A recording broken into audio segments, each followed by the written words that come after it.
This is not dead.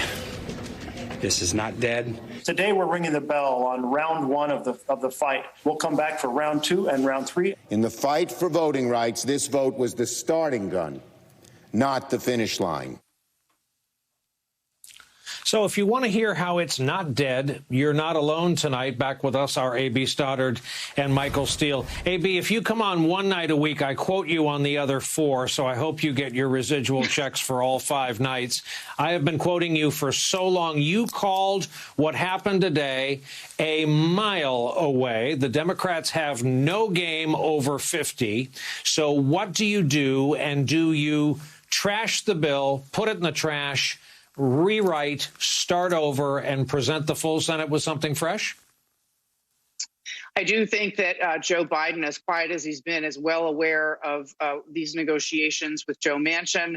Joe Manchin talks to Schumer almost every day, meets with him at least once a week in a small leadership huddle, and none of this is a secret. So there are 2 tracks they're taking. He's either going to come up with a new bill that he negotiates with Republicans, which he didn't on this quick compromise fully, and that's something he could get 10 Republicans on, or he will back down on some kind of filibuster reform, not the elimination of the legislative filibuster. So those are the 2 paths that both Majority Leader and the president are aware they have to follow. We will find out which one Joe Manchin's going to take them down.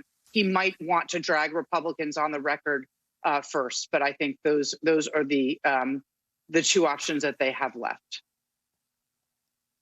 Michael Steele, here is our mutual friend Nicole Wallace on the topic of the filibuster on her broadcast today.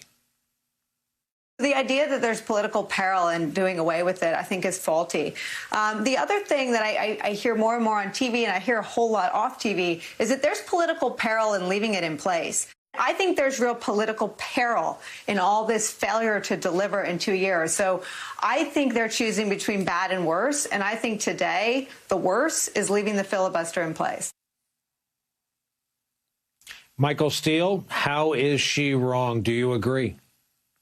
I mean, I think that's, really to AB's point, that's more and more the reality that the Democrats are confronting right now is how do they get over this obstinate hurdle known as the Republican minority in the Senate. The Senate Republicans have been very clear what they intend to do, and that is to give the Democrats nothing. There is no incentive, regardless of what Joe Manchin thinks, says, or puts in front of them. There's no incentive for Republicans to give Joe Biden and his administration a win on anything. And I think the sooner Democrats realize that truth, the sooner they'll be able to come up with a strategy to overcome it. But right now, they're just spinning wheels. And I think that's really the basis of Nicole's point.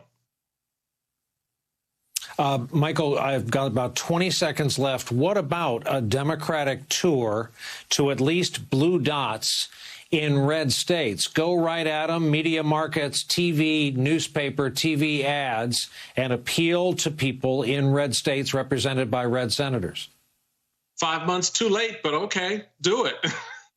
That you do out of the gates. You sound a lot like my friend A.B. Stoddard. AB's right. I mean, yeah. The political juggernaut instincts work it. Yeah.